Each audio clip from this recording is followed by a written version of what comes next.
Welcome back to another episode of Rapid Results with Andrew Weiss. Today, we have the all-star, badass, super awesome Larry Roberts.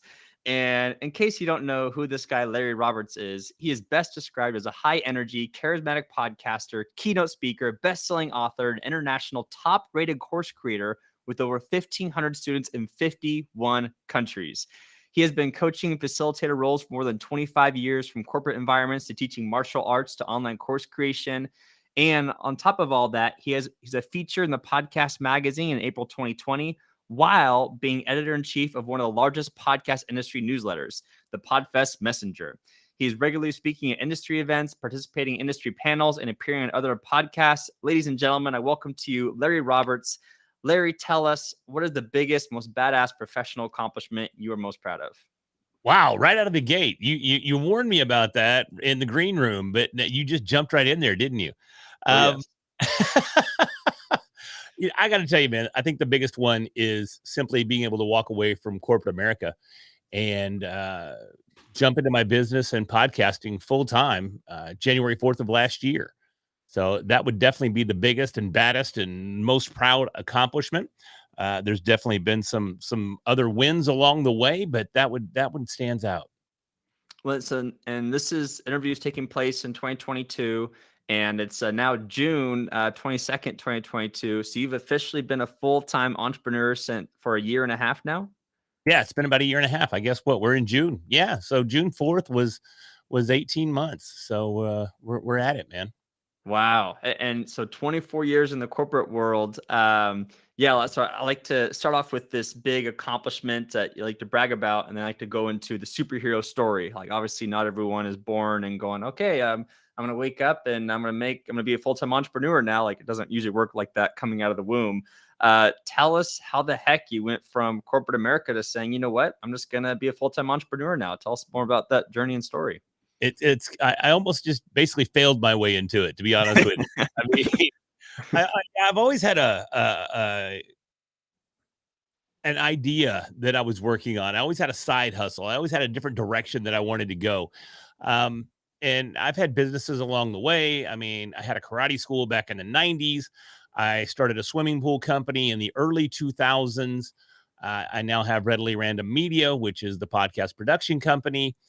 So there's always been something going on in the background. And even if I didn't have a quote unquote business, I always was doing, I don't know, eBay or selling this or selling that. Or at one time, it's probably not the biggest bragging moment, but always had a side hustle. And I had a website called taxidsolutions.com. And, Wow. and when you start a business, you need a tax ID, right? So people didn't know how to get their tax ID. So I was using the information that I had to direct them to how to get their tax ID. And this is kind of scammy a little bit, maybe sort of, kind of, not really, but it was a website that pointed you to the IRS website, and you just download the one-page application for your tax ID, and it's done. It's Wow. just that simple. But I mean, for like $9.95, I was pointing you over there. People loved it for the longest time. I mean, it brought in some nice flash cash for a year or so. But eventually the complaints caught up to me, and PayPal said, nah, we're not going to let you use our services to finance this website anymore. So that was probably my craziest one. Interesting. And Yeah. so you've always kind of, that's crazy. You owned a martial arts school. You did all these side hustles. Yeah. Um, what Tell us more about in that 24-year journey. Like, what was that straw that broke the camel's back that you're like, you know what? I just need to take the leap. I can't have this safety net anymore. What do you wish you had done it sooner? Do you think it was divine timing of when you did it? Tell us more about that. Man, probably all the above, in all honesty. The karate school was kind of just a pipe dream. I had no idea what I was doing in my mid-20s, opening up a karate school, and literally made every mistake you could possibly make. I opened the gym in a warehouse in Texas with no heat or no air conditioning. And let Ooh. me tell you that doesn't exactly attract parents to bring the little rugrats to the karate school. So you got to Mhm. have AC and heat. But at the time, I just wanted to fight gym. I wanted to be the tough guy, and I wanted to train with fighters. So that was Mhm. my idea, and it failed miserably. So that didn't work out. And after going a few years without much of an income, there came the realization that I had to get a real job again. Yeah. So I actually ended up reaching out to an organization called Manpower. It's a staffing agency, and they got me in at a company called Texas Instruments. And I mean, even people that aren't in Texas are probably familiar with TI, at Yep. least the calculator. Calculators. Mhm, Exactly. So mhm. everybody's got that TI calculator. So at least they do one thing right. But from there, I was there about 3.5 years, ended up in a training role there as one of their corporate trainers. And I leveraged that to eventually get out of the small town that I'm from. I'm from Sherman, Denison area here in Texas, which is North Texas.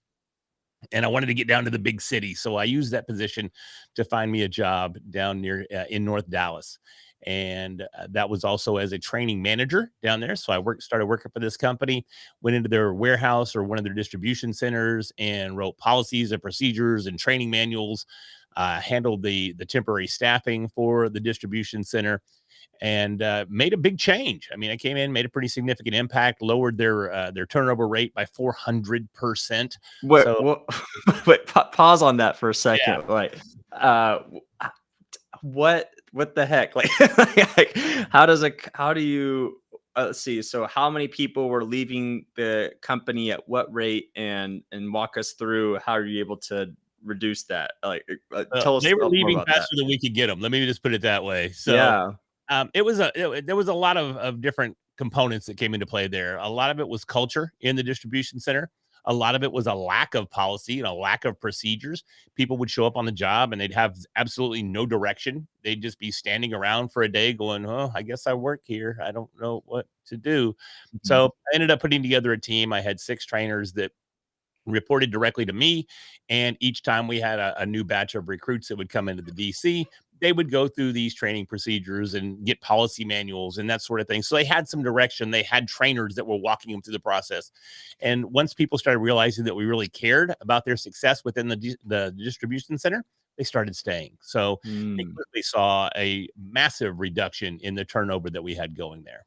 And how come it's not common sense for companies to go, "Oh, maybe I should tell this person what to do their first day on the job?" Like, how does that even happen in the first place? Like, how come things aren't documented? Like, it sounds like this is a big company. Like, Massive company. it's not They were a just three massive company. people chilling. Like, is it just like a too big to fail idea mindset that like, oh, whatever, we'll just hire more people who actually want it even more kind of thing? Like, how does that even happen? I wish I could answer that. And a lot of the questions where you go, I wish I could, how does that even happen? If I was able to answer those questions, I may still be in corporate America actually, because Yeah. I found myself sitting there way too often going, how does this even happen? So, but no, when I started working there, the company was founded back in 1919 and they've been around Mm, forever, but it was mm, still still kind of had a mom and pop feel to it. It was in an industry that is slow to evolve even today. It doesn't matter whether it's this company or another company that's in that space. They don't exactly latch on to modern business practices or technology.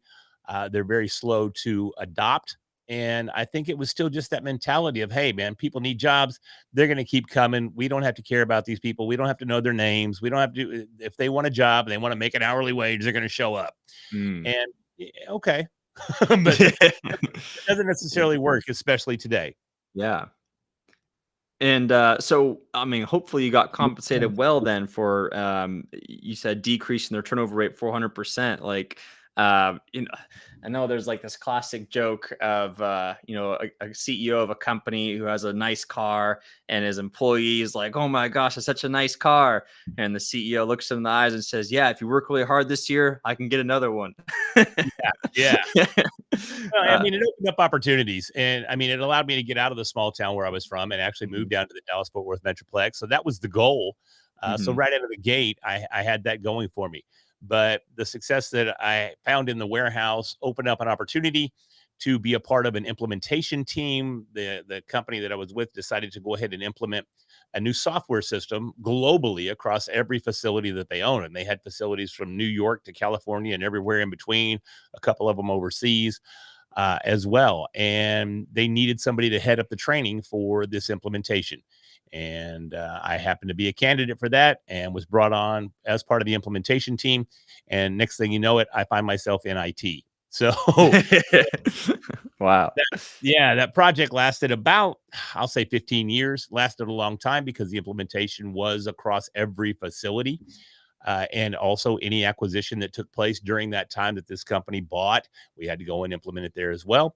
So there are plenty of opportunities for training, plenty of opportunities for growth within the company in that role. But eventually the time ran out and the project was essentially done. Yeah, now they've got it. It's cakewalk if we buy a new company. Look, it's so funny. I still say we. I was there 21 years, so it's still hard to step back and realize that I'm not we anymore. Yeah. And it's doubly hard because my wife works there. So she still works there to this day. So I'm still got that we mentality, Uh, Yeah. but now they've got it down to such a science that even when they acquire a company, it's just done. It's pretty straightforward. Not a lot of training that needs to be done. And that came to a close, and I found myself not really having a home within the company. There wasn't a Mm, whole lot of training going on. They didn't necessarily have a culture of ongoing education. That's one of the things that TI did differently is that if you work at TI, depending on your tenure there, you have to get X number of hours per year in ongoing education.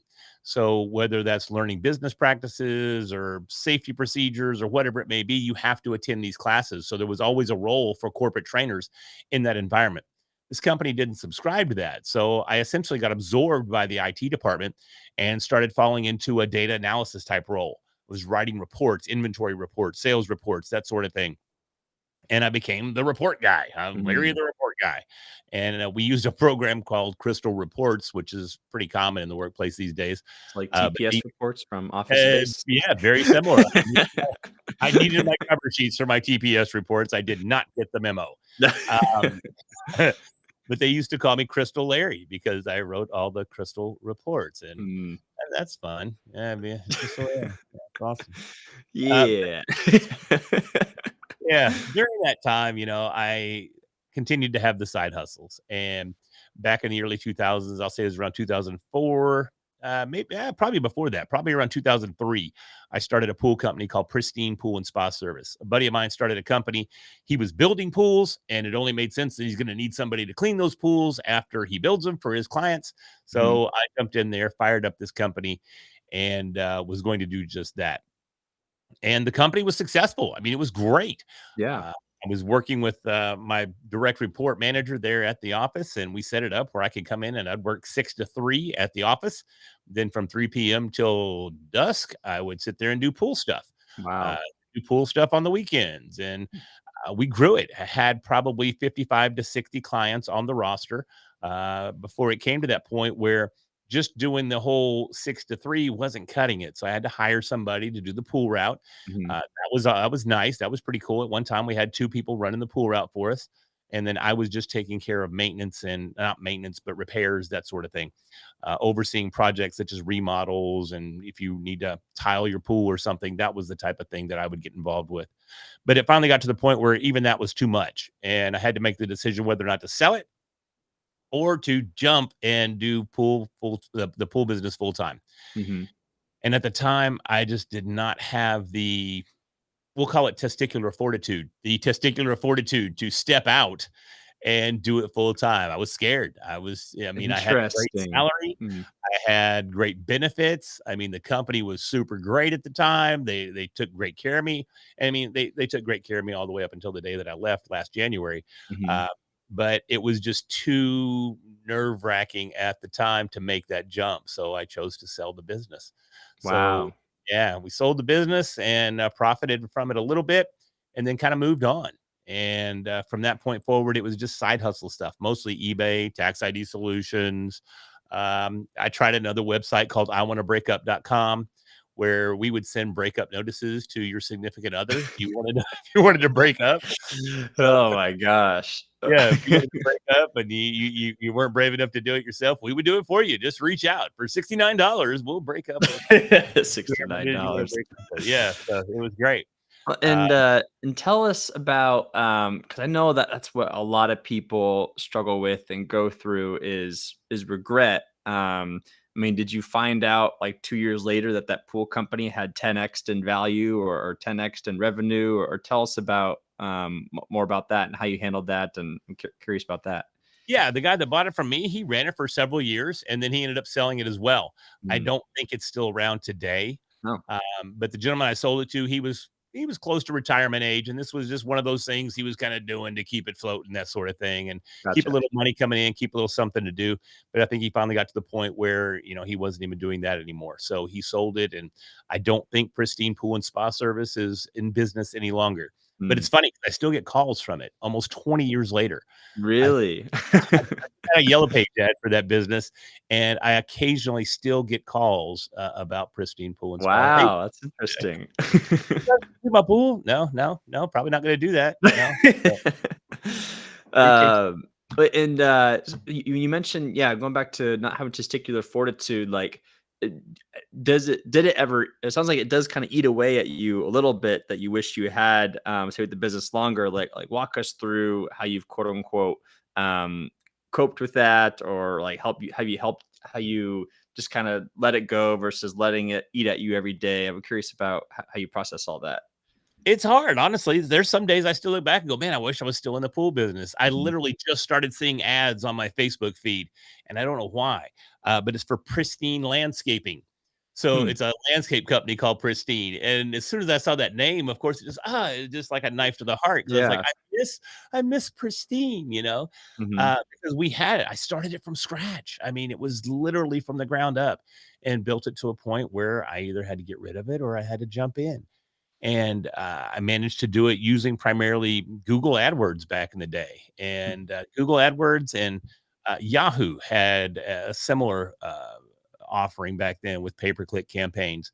And the business was totally built on pay-per-click advertising, and it Wow. worked out amazingly. So yeah, I sit back at times and I still regret getting rid of it. Regret building something that was that significant and then just kind of letting it go. It's almost like raising a child and just going, all right, see you. Wow. Yeah, You makes know, sense. it Mhm. just there's definitely a gap there. And I sit back and wonder, of course, what would have been? What would have Mhm. been if I had stepped out? What would have been? Would I be the big pool builder now in Dallas Fort Worth? Would I be the pool guru or what? Who knows? Yeah. And I'm bad about that, to be flat out honest with you. I'm real bad about sitting around going, "What if? What if? Mm. What if?" And that will eat at me, and it still eats at me. Like I said, I just, started seeing those ads. So Mm. it's very difficult to cope with, but I try to just focus on what I'm doing now and move forward. But yeah, there was definitely a hole in my heart that was left behind from getting rid of that business. A lot of regret there, almost like buyer's remorse, but I guess it's seller's remorse.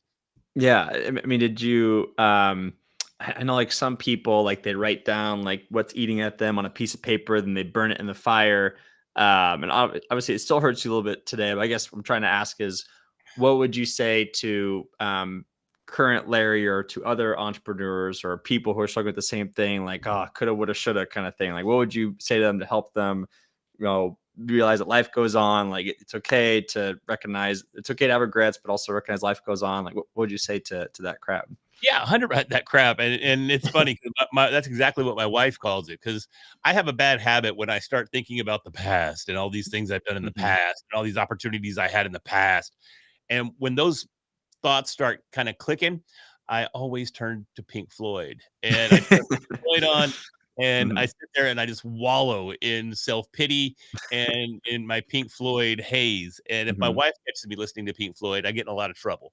So my first word of advice is don't listen to Pink Floyd.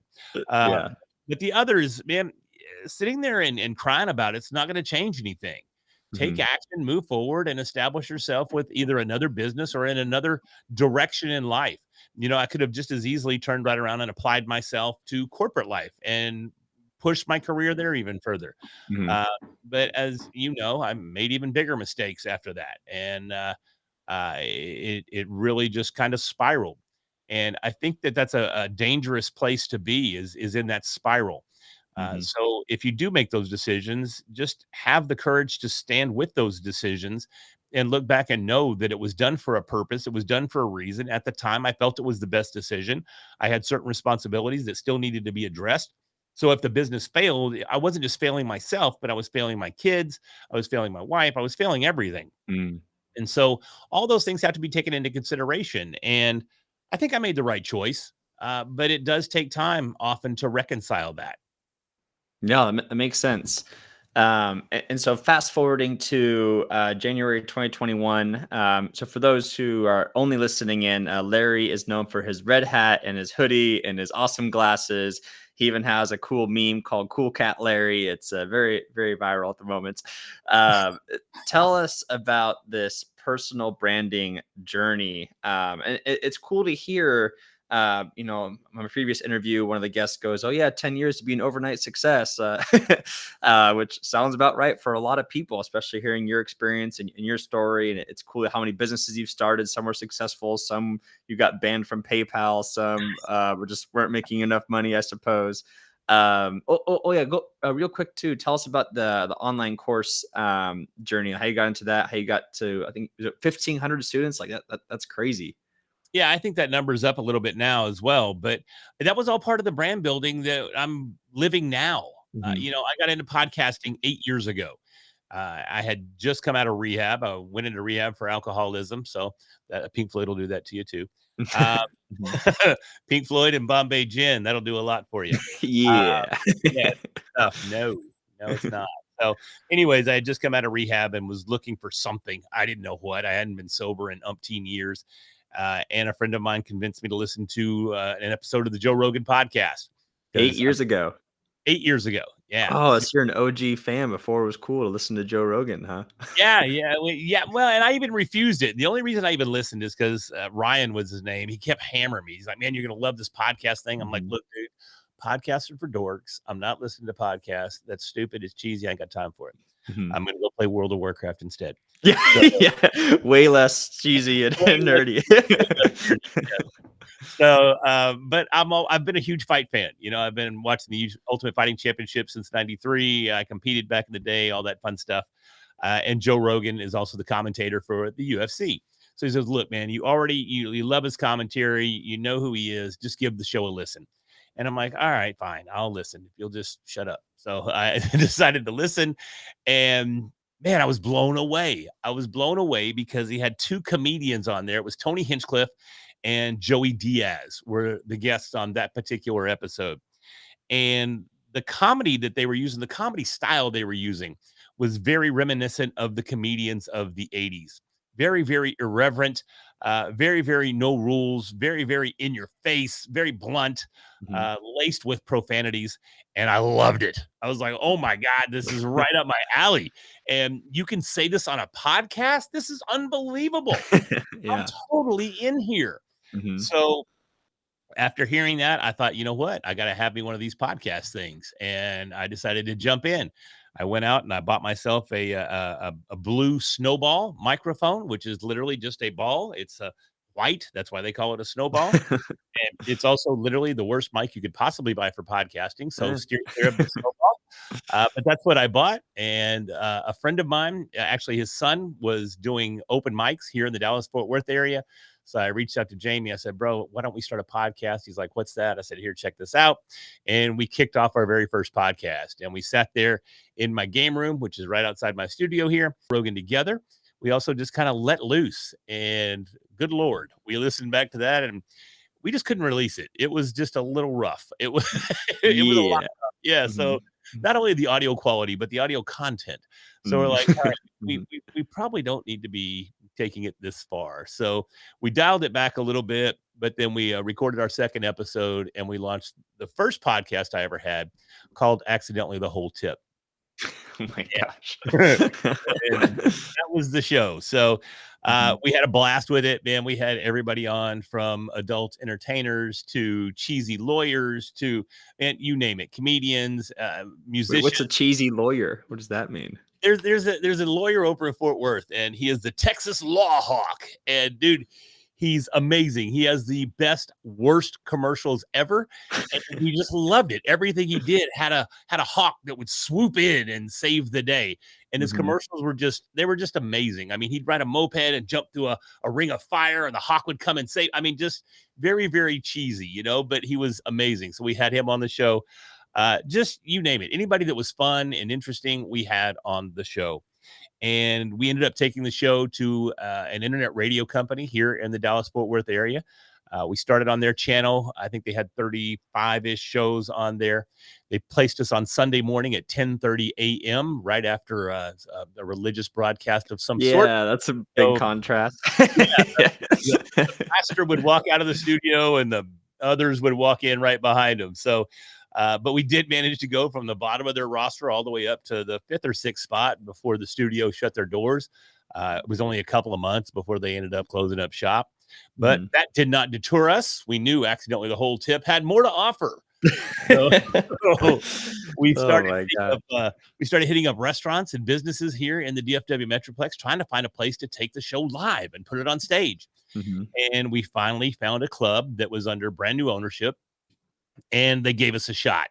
And so we took accidentally the whole tip to the club, and we were doing a live stage show, doing a lot of crowd work, just having a blast with it. And it eventually grew or evolved into an open mic night.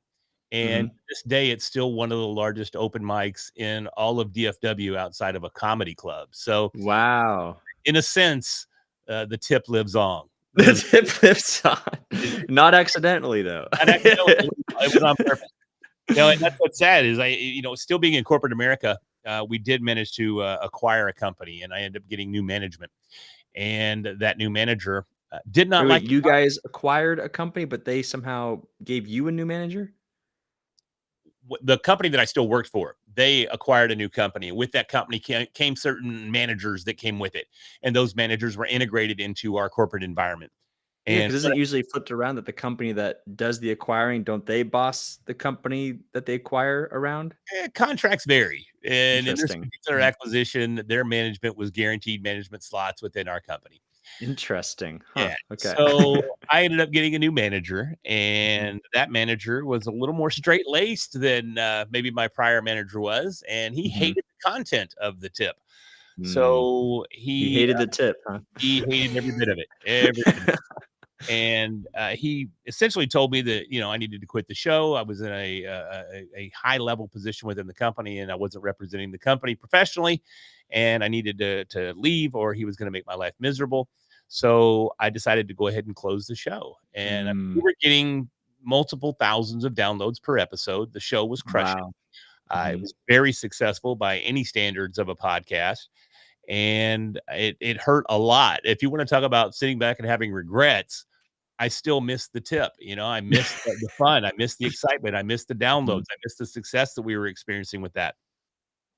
But I did make the very difficult decision to kill the show. Mhm. And I thought you had a, partner at the time helping you run the show too, though. I did. That was Jamie Gravitt. And Mhm. Jamie went on to, he now has a residency at the Sahara in Vegas because of the show. And he opens for Eddie Griffin in Vegas. What? So, yeah, all because of the podcast. So the Wait, podcast, so he couldn't take the show on his own, he's like, "Oh, I'll just do my own thing." Is that kinda what happened there? he definitely leaned more into the comedy side of things. So Gotcha. he continued to run the open mic, and he was attached to that open mic for quite a while, up until he landed the gig in Vegas. And the Mhm. open mic, it was turned over to somebody else, and now it's still running. But Jamie is, I think he's done in Austin now, actually doing comedy down there, since that's where comedy has really blown up over the last 5 to 7 years. So, Mhm. so yeah, we ended up killing the show, and it didn't do anything to help my career. The manager still hated me. I think there was just a significant personality conflict there, Interesting. that Yeah. regardless of what I did, we weren't going to have the best relationship. So that kind of got me kicking rocks a lot, as far as my corporate career goes. I'm like, I don't care for this dude too much, and he doesn't care for me too much. And I'm not really happy in the position. I'm doing work that I really don't know how to do, if I really want to be flat out honest, because the data analysis over the years, I mean, the industry evolved. And I mean, to my own misfortune, I guess, I did not evolve with it. I made the Mm. decision not to evolve with it. I just I'm not a big numbers guy. I just don't like math. Yeah. It's Yeah. not my thing. So it being in that position, it wasn't something that was I was overly motivated to be a part of. So my distraction grew, and my depression grew, and just kicking rocks grew, and Pink Floyd was on all the time. But I had to have a podcast. Even though I killed that show, I knew I had to have something. Mhm. But I didn't understand the industry at this time. I didn't know exactly what the rules were, or how you actually structured a successful show. I mean, we did dirty comedy. I mean, there's an audience for that. It's you don't have to be real. I mean, you kind of got to be a little funny, but you don't have to understand the podcast industry to know how to grow a show in that niche. It just Yeah. and Mhm. we took so many different avenues to grow the show. I mean, we got out there, we hustled, we made ourselves known in the community, we made ourselves known everywhere we could possibly make ourselves known. So it wasn't like we When just you sat back. say make yourselves known, what does that tangibly look like? At the time. It looked like, for one, getting on that radio station, making sure Mm. that people were hearing us there. We found an audience with them. Again, we hustled. We went throughout the Dallas-Fort Worth Metroplex trying to find a club to take the show live. So it kind of goes back to, I did a reel just a few days ago talking about the power of showing up. And Mhm. that's what we were doing. We were showing up everywhere. We were taking corporate meetings with these companies, and we were trying to get in their restaurants. And they were more along the lines of what we call restaurants. So our content was applicable. I mean, it was like Hooters, and we used to have a chain here called Redneck Heaven, and yeah, How and could that have possibly you said used to have a chain called Redneck Kevin? yeah, they kind of fell apart. But What? it was amazing. I mean, it was an amazing restaurant. We hung out there all the time. They had 3 or 4 Mhm. locations here in the DFW Metroplex, but mismanagement eventually, kind of ran them out of business. And they Mm. were always pushing the gamut a little bit. They were always they were a little more risque than Hooters or even Twin Peaks or those. They had like More than Hooters? very, very, very much more, very, very much more. Uh, they had lingerie day and they had costume day and they had Wow. tasty Mm. day and all these types of things that just really the community wasn't very supportive. Let's just put it that way. And Redneck Heaven, ironically enough, was right next door to Red Lobster. So you got the wait staff at Redneck Heaven out on the patio out there, scantily clad. Then you got Mhm. Ma and Pa and Granny and Grandma over here at Red Lobster trying to enjoy their meal with the visuals looking like something out of Roadhouse. So Yes. they were always pushing that edge, but we thought we would be a perfect fit for that environment. So I Mhm. mean, that was one of the companies that we took a meeting with. Regrettably, at the time, they said no because I thought we would have been a perfect fit. Uh, Mhm. but we still, even though they said no and other restaurants said no, we kept showing up. We kept taking Mhm. meetings. We kept meeting with these managers and these owners of these establishments. And then we finally found that club. So that's what I mean by that. And that's what I mean today as well. The same thing goes for my company now, Readily Random Media. I show up. I show up everywhere. I mean, I'm going tonight to a grand opening for some studios here in Dallas. I'll Mhm. be there from 5 to 7:30 this afternoon. I met with a company in Miami just last week. Matter of fact, I think I have a call with them this afternoon. Where we're striking up a deal where they're going to acquire my podcast launch services, but I'm partnering with them. So Yeah. it's still showing up, reaching out, making those connections, making yourself known to anybody and everybody in your industry, and get the attention that you need to be successful. So even with the comedy podcast, even with the content that we were creating at the time, we were still showing up. We were still reaching out there. We were still making ourselves known. And that's what I mean by that. That's what you have to do. It doesn't matter what your podcast niche is, what your business niche is. You still have to get out there. You still have to hustle. You still have to make things happen. Things aren't just going to fall in your lap and come and you go, oh, cool. You have a podcast? Well, come do your show at my club. It's just not going to happen. Yeah, well, and going back to the online course piece, so Oh, yeah. tell us, About that. so obviously, I like what you mentioned so far. Like, I like to say in every episode that the top mistake people make is like, oh, if I build it, if I post it, people will come, Mm. and that's not how the world works. You're like, no, Andrew, I was literally going to every restaurant in town. I was literally getting on the radio station. I was probably handing out flyers. I was telling friends, telling family, going to networking meetings, like constantly promoting it. So tell us more what that looks like for online promotions to get to that 1,500 students and what that looks like. Yeah, I mean, that was all part of the brand building. And I was kind of getting there to the story. I just got sidetracked. You got me all excited. Uh, It's okay. After killing that show, I started my second show, which was Readily Random. And I had no idea that naming a show Readily Random was such a massive mistake because Mm, you're literally shooting yourself in the foot because no one knows what the heck that means. No one gets the joke. I thought it was funny up here because it's just going to be readily random. We're just going to have chats with whoever we want to talk to. yeah. People don't know what that means and they don't want to listen. You know, Mhm. so often you hear that I want to be the next Joe Rogan. I want to do what he does. Well, He can do it because of who he is. He can do it because he already had a pre-established community. He can do it because he's Yeah. been doing it for 14, 15 years now. Hmm. He's got certain leeway that he can take because of who he is and the community he had prior to that. People don't take into account that Joe Rogan was or still is, he's phasing out actually, as the announcer for the UFC. Massive Hmm. community there. Yeah. He was on what was it, News Radio, I think was the name of the show back in the 90s. He was on TV before podcasting was even a thing. Fear factor. Yeah. He was on Fear Factor. I mean, everybody knew him for Fear Factor. So he had all this exposure prior to even starting a podcast. And then Hmm. again, you alluded to it earlier, a 10-year overnight success. Joe Rogan's a 15-year overnight success. I mean, Yeah. it's, and longer than that. He's a 20, 30-year overnight success.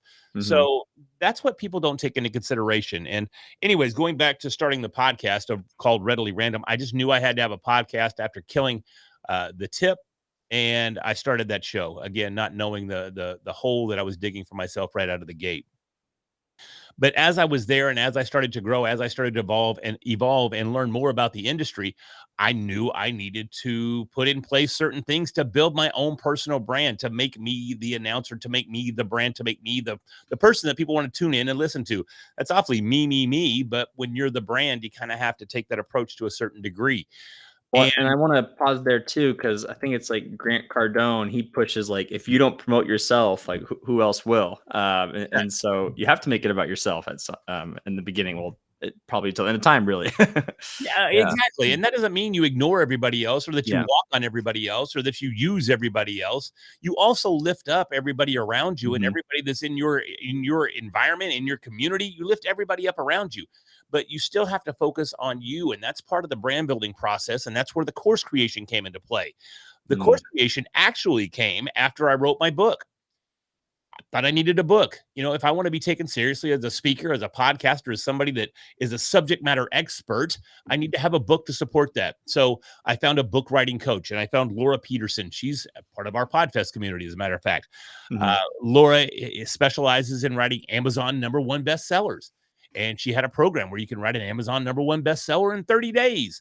I thought, well, that sounds cool. I don't want to be at this Yeah. forever. So 30 days, I'm in.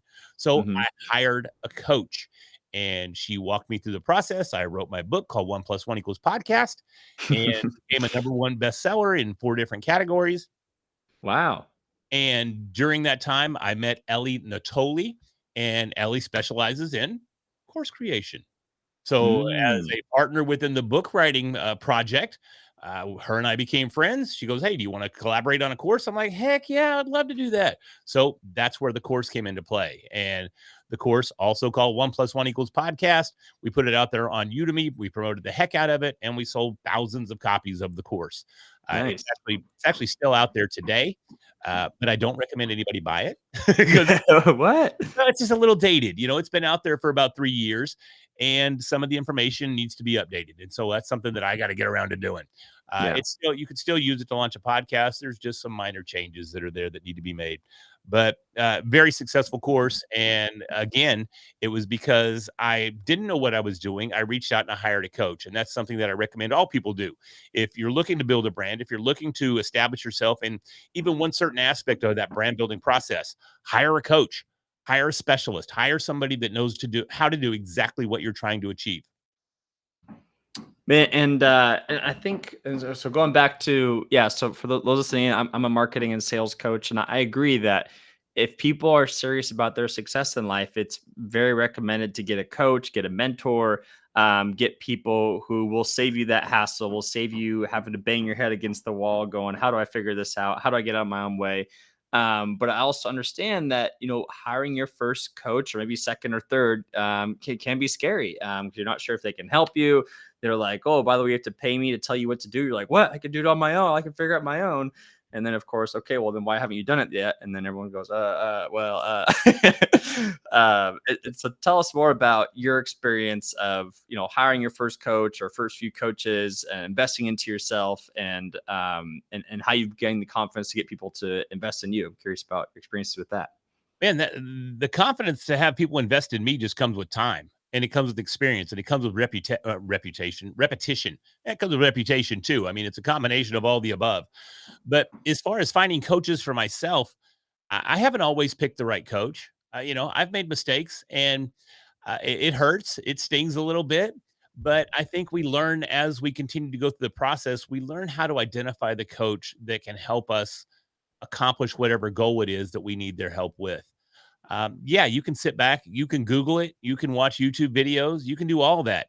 But understand that if you take that route, A, it's going to take you a lot longer to get where you want to go. And B, it's probably going to be considerably more painful than partnering with someone that's already been there, that knows all the pain points, that knows how to guide you through the process and help you avoid those same mistakes that they made.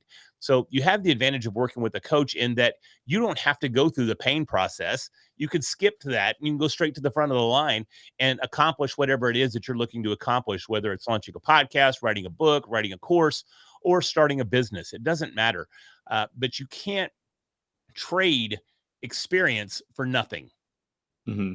So, yeah, you can go get YouTube videos for nothing, but you're not going to get that experience that's in that process. Yes, you can read books all day and you're investing some time there, but they're still not giving you all the little pitfalls that you're going to fall into along the way. So, if you want to gain that experience and get where you want to go a lot quicker, you can't do it better than finding the right coach for you.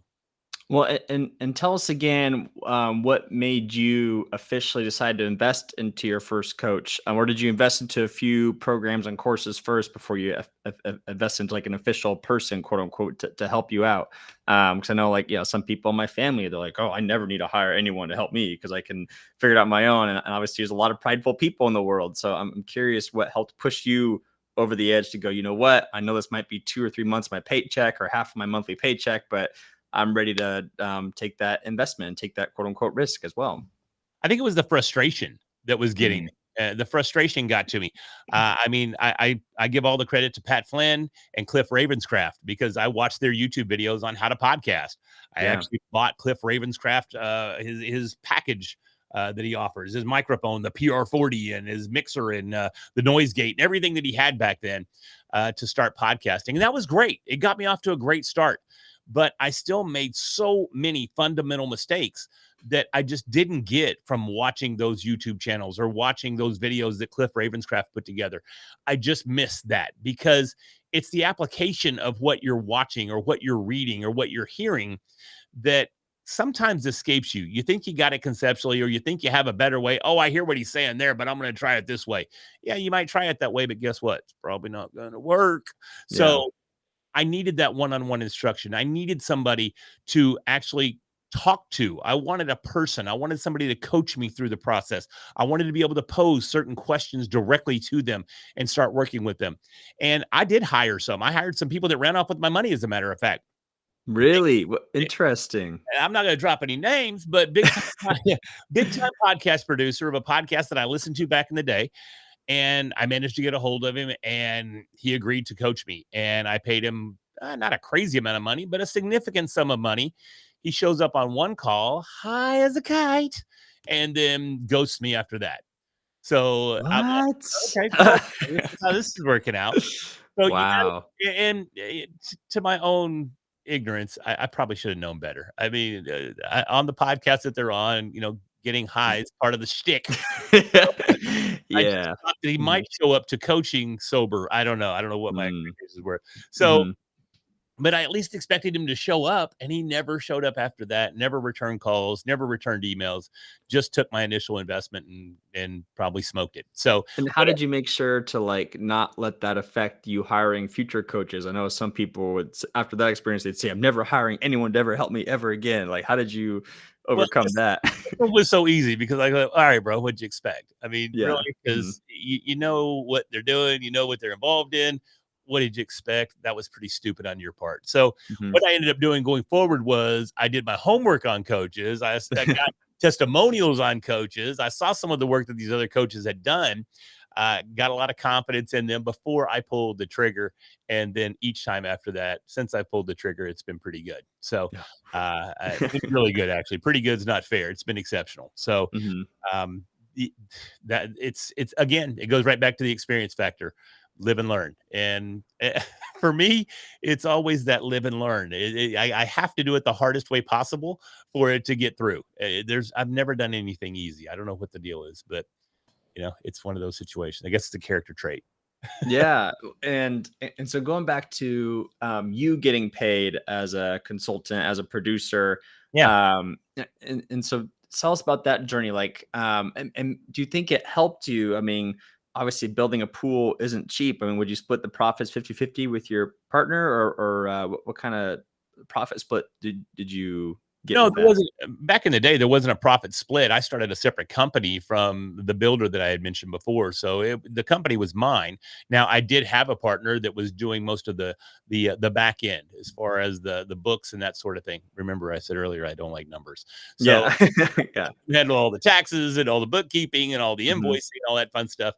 And I was the forward facing guy. I was the guy out there shaking hands and kissing babies. And that's what I do well is get Hmm. out and mingle with people and meet people and sell and close, that sort of thing. That's my specialty there. So there wasn't necessarily a profit split back then because there was to a certain degree, but it's kind of hard to explain because the guy that I was partnered with is a bit of a I mean, I'd even call him a bit of a father figure, even though he's only about 10 years older than me. But he's always had a significant role in my life after meeting him. I met him at the company that I started working for, and he always took super, super good care of me. So he was more of an overseer, more so than a business partner. I mean, Mm. it was, yeah, it was an interesting relationship. So I think that's absolutely critical to everything that we do as well. Even with these coaches that I hire, I always strive to have a personal relationship with them.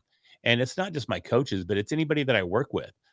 Even if it's a podcast guest, I want to establish a personal relationship. I do understand that coaching is a very transactional process, but above and beyond that transactional process, there has to be some sort of commitment and engagement on a deeper level.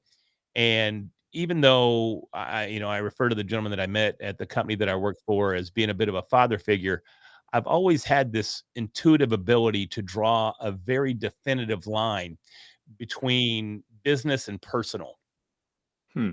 And I can continue to do that with my coaching clients as well as my coaches. I respect that line, and it can be difficult sometimes because once money starts getting involved, lines start getting crossed.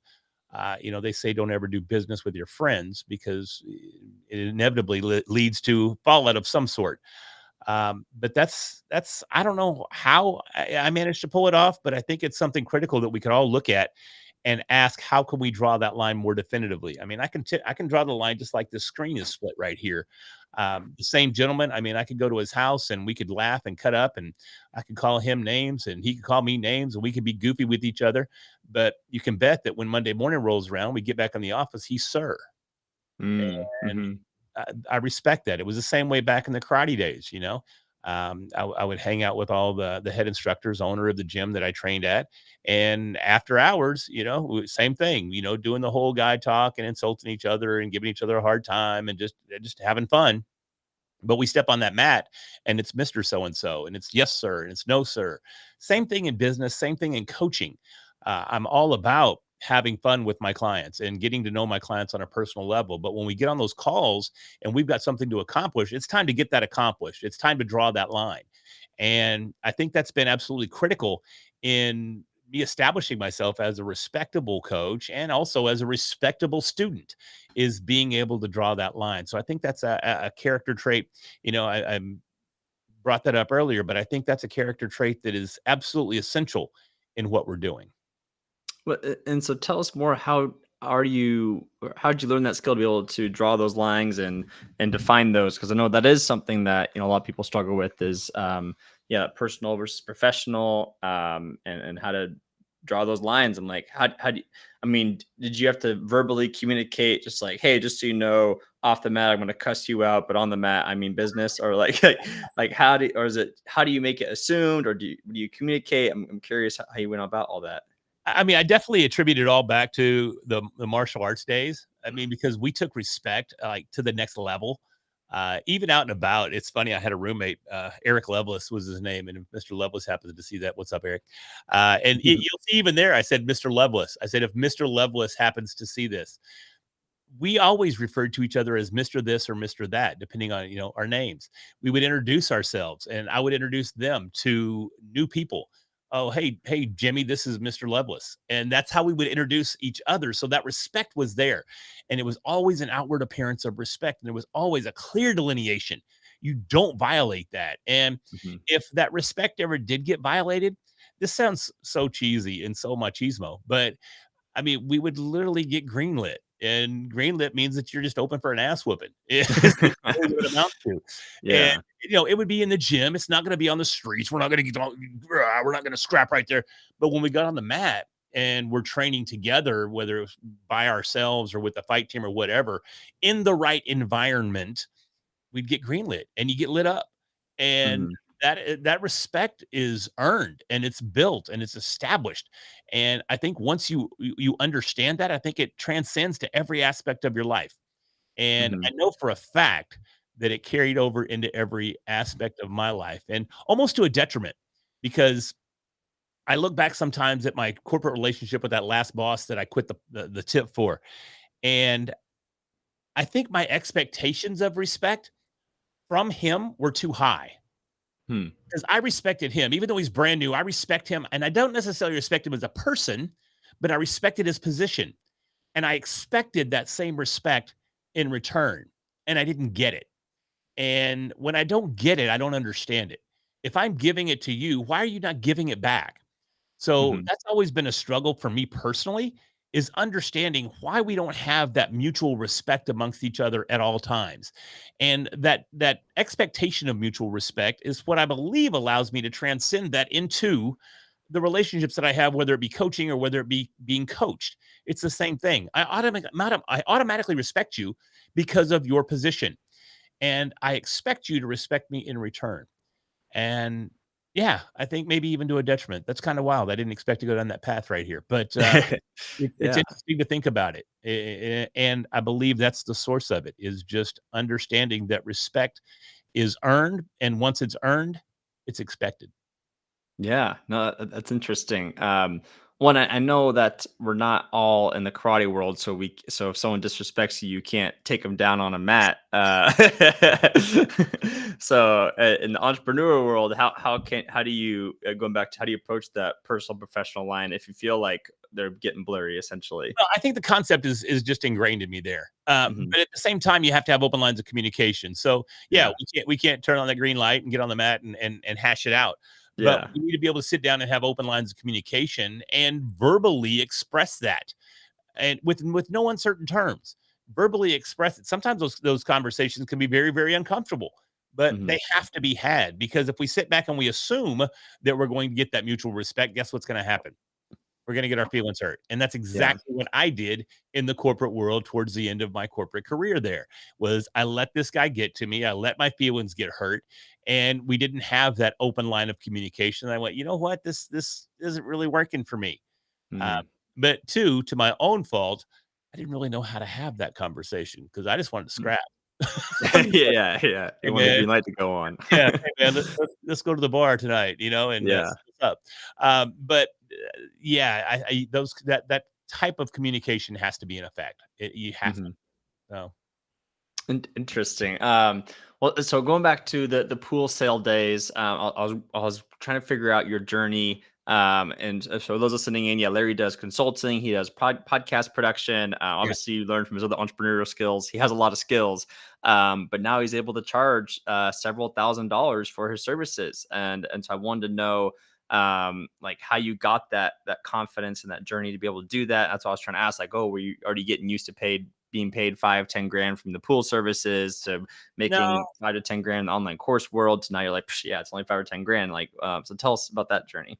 yeah, it was interesting because I left last year January 4th, and my approach at the time was just coaching one on one with individuals, and I was finding a lot of clients on Clubhouse. I was finding a lot of clients just through referrals, and it was going fairly good, but I wasn't charging anything. I mean, I was charging like Yeah. $600 to launch a podcast, and Mhm.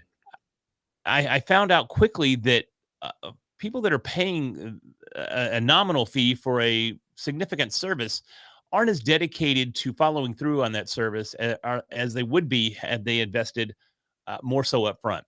and Mhm. I was also selling myself short. And last year sucked. It was hard. I mean, I wasn't making anything, and Mm. I got very frustrated right out of the gate. But then I realized that I'm providing a high quality service. I'm shortcutting the path to podcasting success for each of the clients that I work with, providing tons of value in between with custom artwork and everything you could possibly imagine when it comes to launching a podcast, and knew that I had to start charging more. And I also knew that I had to start finding different clientele. So I had Mhm. to start going to where the clients were that really needed a specialized service. Launching a podcast is a very specialized project if you have certain goals. So, if there's people that have goals to launch their podcast to extend their brand or to build their business or to grow an audience, then there are certain things that we need to put in place right out of the gate. And a lot of the independent podcasters that are just looking to launch their own readily random or their own accidentally the whole tip, they probably don't have the same goals that are in line there. So I took it more from a business perspective than a hobby perspective, and that's where things started to switch. Oh, you mean you went from a hobby perspective to a business perspective is how you switched your model? Yes, 100%, because I was working with a hobby podcaster Mm. and was thinking that was the way that was going to work for me as well. But then I realized again that I'm selling myself short and I need to look at it from more of a business perspective. A hobby podcast is great, and I'm more than happy to help anybody launch a hobby podcast. But the chances of me charging for that pretty remote. I'm just going to kind of give Yeah. you the tips and tricks to start your hobby podcast. But Mhm. if you have a very specific business model in mind for your podcast, if you have a very specific set of goals in line for the podcast, then we're going to structure it in a way that helps you establish those goals. And that is a totally different concept and a totally different approach. And with that approach has to have a different mindset. So I started looking at it from a business perspective, from a branded podcast perspective, and understanding that and understanding the value that goes there allowed me to adjust my own thinking and start charging appropriately for the services that I was providing. Oh, it makes sense. And then another analogy I like to give is that a lot of people. Is there a difference in services before what you provide the hobby podcaster versus what you provide the business podcaster? Yeah, the hobby podcaster is just call me up and I'm going to help you out. I mean, Mm. it's that Mhm. there's not Yeah. necessarily a plan in place there or a curriculum Mhm. that goes there. I'll help you any way that I can to grow your show. But when it comes down to launching a branded or a business podcast for a brand business or an organization, then we have a direct path. I mean, it's a project. There's a project plan in place. We follow that project plan to the T, and we get it knocked out in the amount of time that we allot up front. Typically, we try to get it launched within 6 weeks. Rarely does it happen in 6 weeks because there's a whole lot that has to happen in that 6 week time frame. Mhm. But that's the goal. But we also work within your time constraints. So if 6 weeks doesn't work for you, if you can't commit to that workload, because the workload's really heavy in that first 3 weeks, Yeah. you can't commit to that workload, then we can stretch it out and we can work to accomplish your goals within your time frame. But it's a very clearly defined path and a clear curriculum that takes us from point A to point launch. No, that's good to know. Because I was gonna say, like, it's good that you vary your services based on the client. And like the classic story of like, it it's really value is a lot of perception, essentially. You go to a Costco, you can get a water bottle for 10 cents or 25 cents. You go to a Safeway or Vaughn's and you get a water bottle for $2. You go to Whole Foods, oh my gosh, water bottles cost $4 now. You go to a hotel, they charge $8. And then we saw it was a viral receipt on the internet where at a Vegas and at a Vegas at a table, they'll charge you $75 for a water bottle. And, but for the most part, the water bottle stays the same. And so the question is, how have you been able to get people to re-perceive your value of quote unquote only charging $600 for your services to now knowing how to go out and get clients that are charged that can pay you several thousand services and say, oh, thank you so much, Larry, and they're not a pain in the ass client, hopefully. Yeah. I do not have any pain in the ass clients. So if one of my clients is watching right now, I love you. Yeah. Good answer. But I'll tell you, Andrew, it goes back to what I was talking about earlier. I hired a coach. Mm, I hired mhm, a coach. I've mhm, got coaches for everything. I've got a speaking coach. I've got a business coach. I have my writing coach. I have my course coach. I have my mm, voiceover coach. I have coaches for everything, and they help that mindset. They help instill that confidence. They provide that direction. They provide that self-evaluation, that, or at least the direction for that self-evaluation that we all need to have from time to time, and look at exactly what we're doing and why we're not accomplishing our personal goals. What are we doing right now that's keeping us from accomplishing those goals, and what's holding us back? So that's exactly how I did it. Is I have one-on-one coaches. A lot of people, they say, read, you got to read, you got to read. And although I'll buy just about every book out there, I'll be honest, I very rarely read them. Mm-hmm. Yeah. I don't like getting my information from books. That sounds so cheap. That sounds terrible, but I like getting it from those that have been there before me. I like getting my information and my guidance through conversation. I don't even like listening to books. It just doesn't resonate with me, but Interesting. conversation resonates. And that's why I have to have coaches.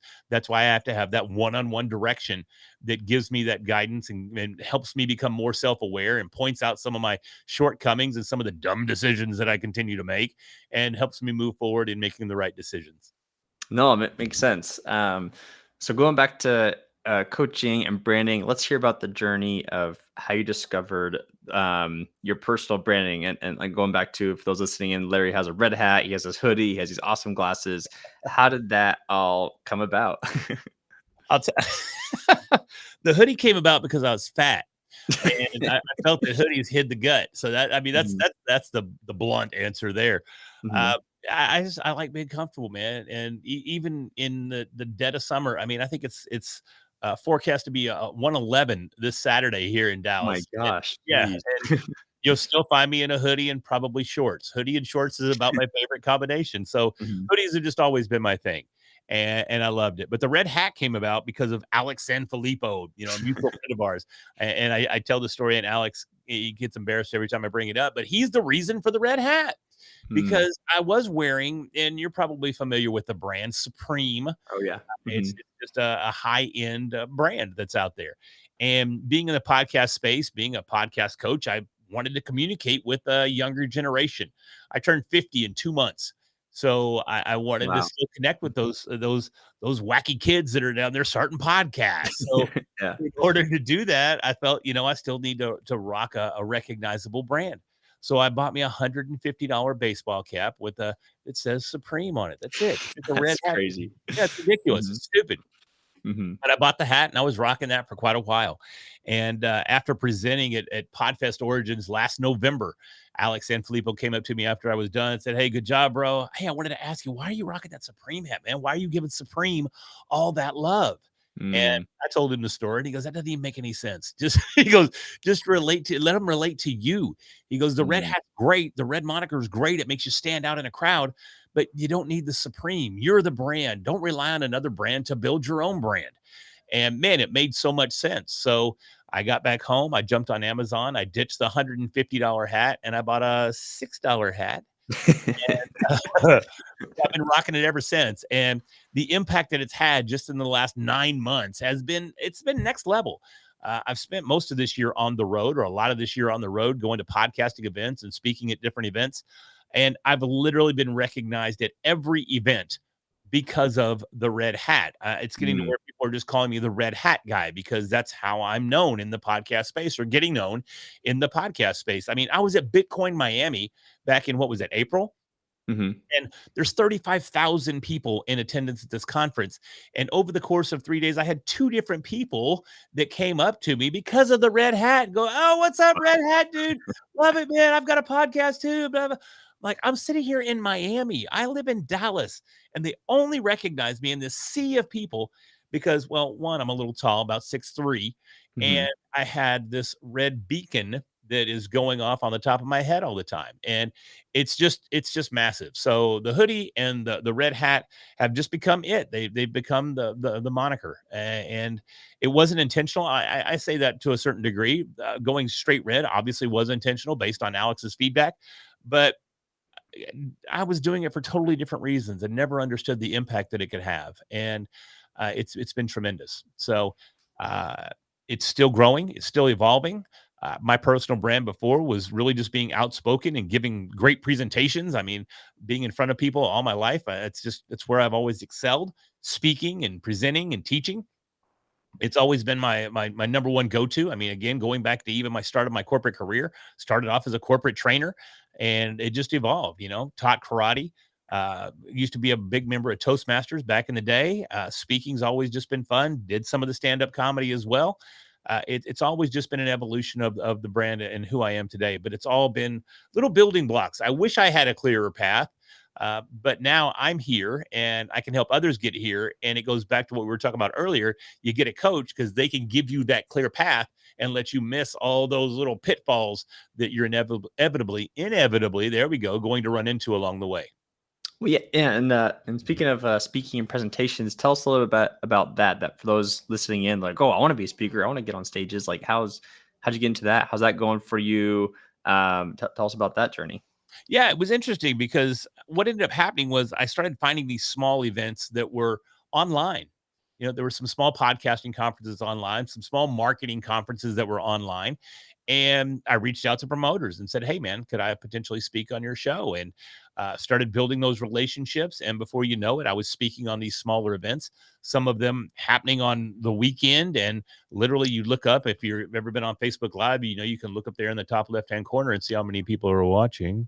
Mm-hmm. And there was more than once that was a zero, but I Mm-hmm. was still sitting there. I was still presenting. I was still taking part. We talked about it earlier, showing up. I was still showing up. I was honing my skills. I was honing my presentations. I was perfecting my craft and also learning more about the industry as I presented about it. And that started opening up bigger doors and more doors and more doors. And in all honesty, COVID came in and had a tremendous impact on me leaving corporate America ahead of schedule because bigger events started going virtual. And because I had the experience on these smaller virtual stages, I was able to start speaking on some of these bigger virtual stages. And the virtual stages, once we started kind of getting a little beyond COVID, I know that's a sensitive subject there, but once we started accepting the fact that it's here, big events, live events started opening up again. And that started opening up opportunities for me to get on stages there. And now we're going full bore ahead now. And there's tons of live events, and I've been able to speak on quite a few stages this year. So that was the evolution of that. But again, it started off very, very small, very, Mm-hmm. very online, very niche. And I just showed up and I kept showing up and I kept showing up, just like we did with Accidentally the Whole Tip. We kept showing up to these meetings. Yeah. We kept showing up to opportunities to present the brand, to present the message, to find a new audience. That's the key to all of it.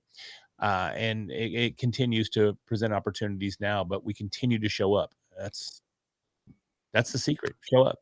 Yeah, and as an entrepreneur, I'm curious, would you rather be a full-time paid podcaster or full-time paid speaker or full-time paid coach? Obviously, as an entrepreneur, you have to have multiple skills, multiple incomes. But if you had to pick one or two of those that you could rely on consistently to be your full-time income, which would you choose and why? If it was my ultimate choice and I had that opportunity, I would be a full-time paid speaker. I Mm. love getting on stage. I love working with an audience. I love working a crowd. And it's interesting because back in the days when I would compete, whenever you had a fight, training for the fight and leading up to the fight, that's the most nerve-wracking part, right? But Mhm. when you stepped into the ring and you started actually competing, you kind of go into a zone, and it was very euphoric at the time. You go into this zone of performance and you just feel invincible. You just feel like you can't be touched. And speaking has gotten to the point where I feel that same way. And there's no other place that I've ever found that euphoric performance type feeling that I had in the ring other than speaking on stage. So Mm. that would be why I would want to do it full time, because man, it is just a ton of fun and I have a blast, and it gives me a natural high that I just can't compete with anywhere else. So I love it. Yeah, getting into speaking. And as we wrap up here, I have some few more questions here. What do you believe are the non-negotiable actions of an entrepreneur to be successful? showing up, number one, continuing your education, continuing your evolution, and self mastery. I think those three are absolutely critical. You have to know yourself. You have to know your shortcomings. You have to know what motivates you. You have to know what inspires you, and you have to know how to control that. You have to know how, when you want to start listening to Pink Floyd, you turn Pink Floyd off and you turn on something that's much more, much more constructive to your mood, constructive to your direction. It's absolutely critical that self-mastery comes into play. Once you have that self-mastery down, you can go into the continuing education. You can start learning. You can continue your coaching. You can continue learning, evolving, understanding your craft, getting a deeper understanding of what you can do to help your clients and your customers. And then obviously showing up, that rounds it out. So you have to continually show up. So those would be my 3 keys.